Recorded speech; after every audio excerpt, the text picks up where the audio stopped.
Namun 20 tahun lalu, sebelum Badigul digusur pengembang Rancamaya, bukit ini adalah sebuah tempat yang amat dikeramatkan masyarakat Sunda. Betapa tidak, Badigul diyakini sebagai tempat bertapa Prabu Siliwangi. Di bukit ini Sang Prabu sering semedi hingga kemudian ngahiyang menghadap Sang Pencipta. Dulu orang berbondong-bondong berziarah pada leluhur mereka di Bukit Badigul yang luasnya masih 5 hektar.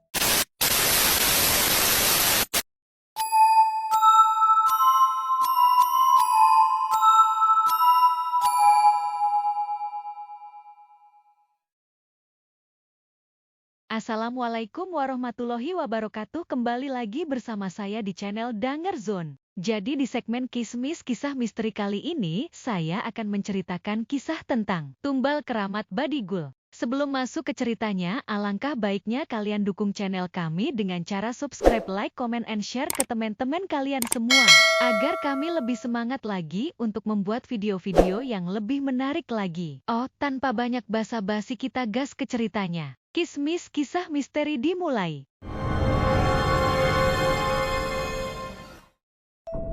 "114 orang tewas jadi tumbal keramat Badigul bulldozer, dan 2 beko tak sanggup menggeser batu menhir di Bukit Badigul. Malah 3 sopir alat-alat berat itu sekarat tanpa sebab. Korban-korban lain pun berjatuhan.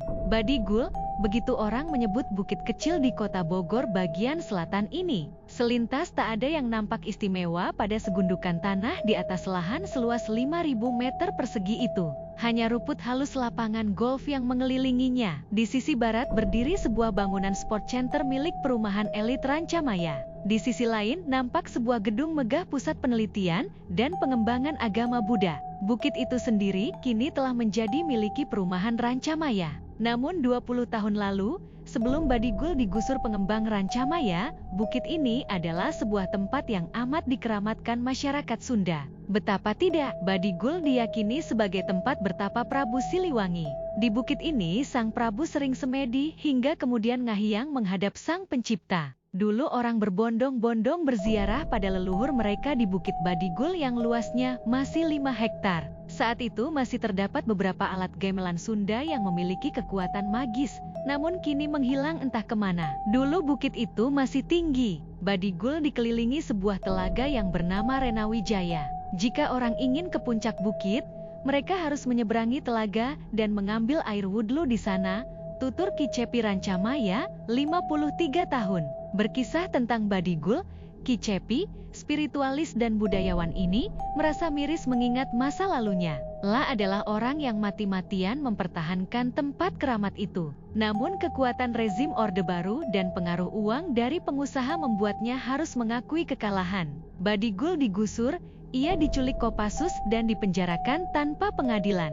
Setahun lebih Ki Cepi harus meringkuk di penjara Paledang, Januari 1992, 1993. Tak cukup sampai di situ, setelah keluar Ki Cepi kembali melakukan perlawanan terhadap penguasa. Tapi akhirnya ia pun harus kembali meringkuk di tahanan untuk kedua kalinya.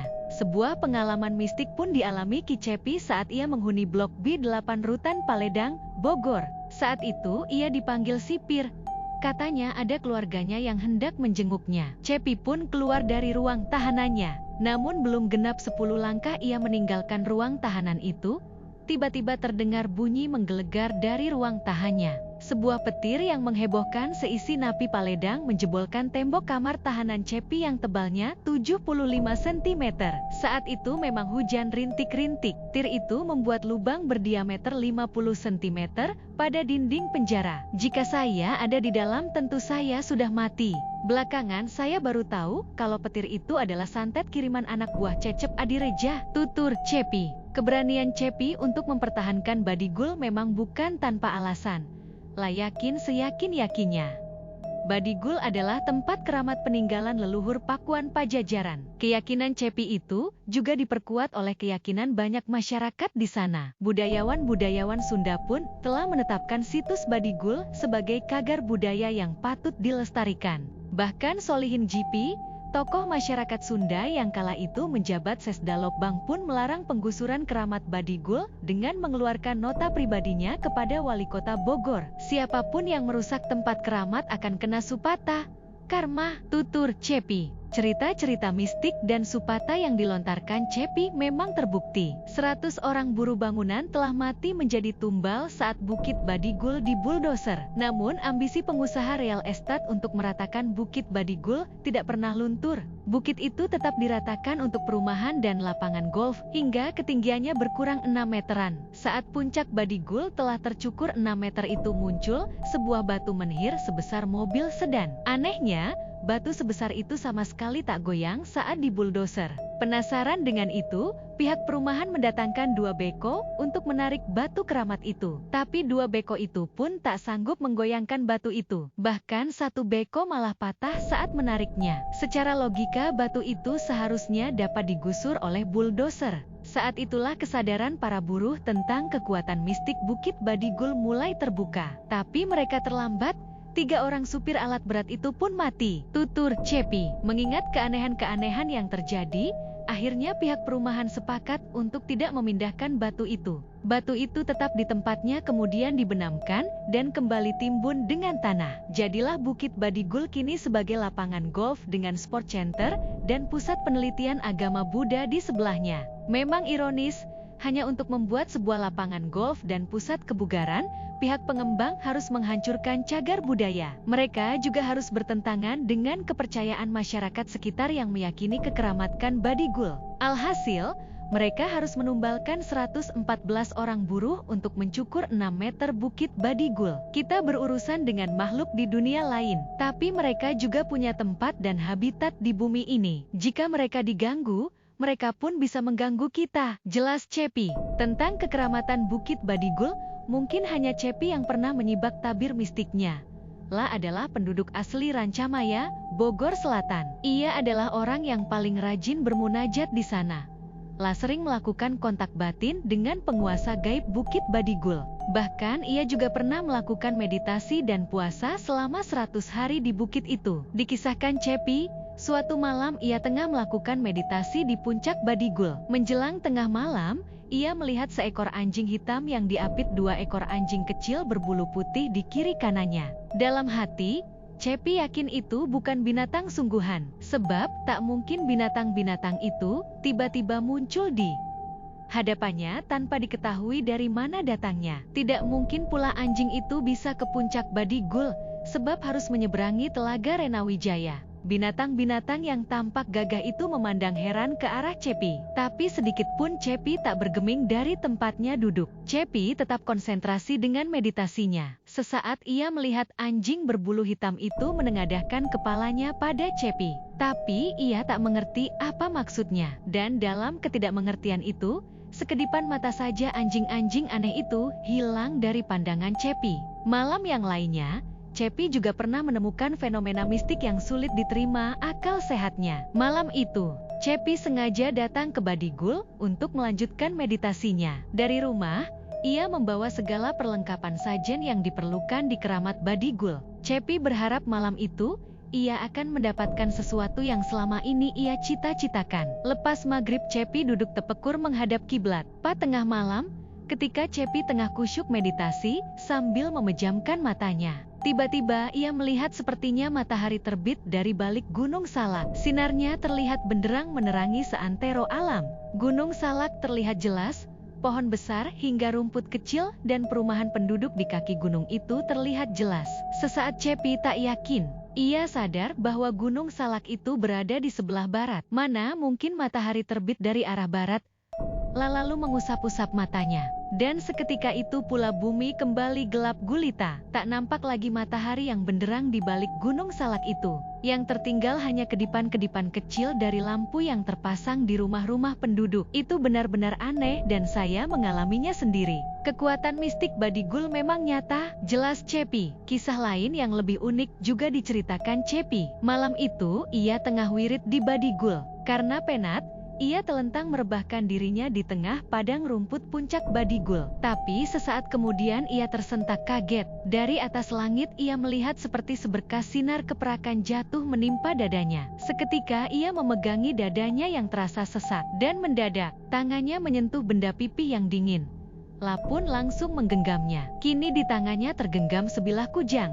sebuah pusaka Pajajaran yang keampuhannya tak perlu diragukan lagi, dan tatkala dicoba, ternyata kujang itu memiliki daya kekebalan bagi siapapun yang memegangnya. Masih seputar fenomena mistik Badigul, Cepi menceritakan suatu hari di tahun 1994 warga Bogor dihebohkan oleh penemuan telapak kaki raksasa di Batu Tulis dan Rancamaya. Berita yang menghebohkan itu pun diliput oleh media-media cetak dan elektronik di Jabotabek. Di Jalan Batu Tulis terdapat sebuah telapak kaki kiri sepanjang 1 meter. Jelas sekali telapak kaki itu bukan rekayasa manusia. Sementara di Rancamaya juga terdapat sebuah telapak kaki kanan yang panjangnya sama dengan yang ditemukan di Batu Tulis. Lalu orang berimajinasi kalau kaki itu adalah milik Gai Prabu Siliwangi. Sang Prabu sengaja mendatangi Batu Tulis kemudian loncat ke Rancamaya hanya dengan sekali langkah saja. Tak cuma itu, ternyata di sekitar puncak Badigul terdapat 4 telapak kaki yang panjang dan besarnya sama. Sang Prabu ke Batu Tulis lalu ke Rancamaya dan mengelilingi puncak Badigul.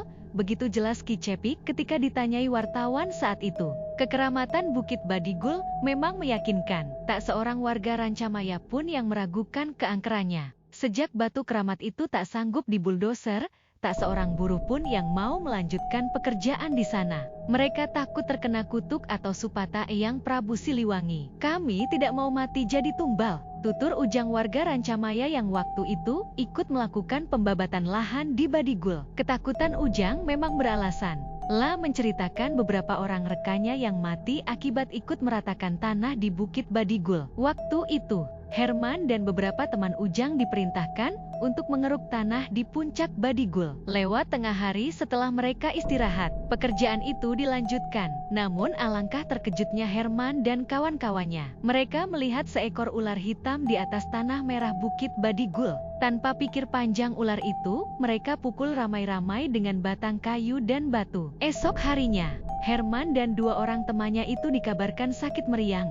Lalu sore harinya mati semua, papar Ujang. Tentang supata yang didhawuhkan Prabu Siliwangi itu, ternyata tidak hanya menimpa kuli bangunan atau buruh pekerja perumahan Rancamaya, melainkan juga menimpa seluruh penggede-penggede perumahan elit itu. Cecep Adireja misalnya, tuan tanah yang menguasai pembebasan lahan untuk perumahan itu, akhirnya mati mengenaskan. Tuan tanah yang disebut-sebut pemilik Hotel Salak Bogor ini meninggal setelah mengalami sakit berkepanjangan yang tak jelas sebab musababnya. Begitupun dengan kakak dan adik Cecep. Mereka mati setelah mengalami sakit yang tak sanggup diobati dokter. Tidak hanya keluarga Cecep, supata itu juga diterima Kapolsek Ciawi dan Lurah Rancamaya waktu itu. Mereka juga mati setelah mengalami sakit parah yang tak jelas penyakitnya. Jelas Cepi.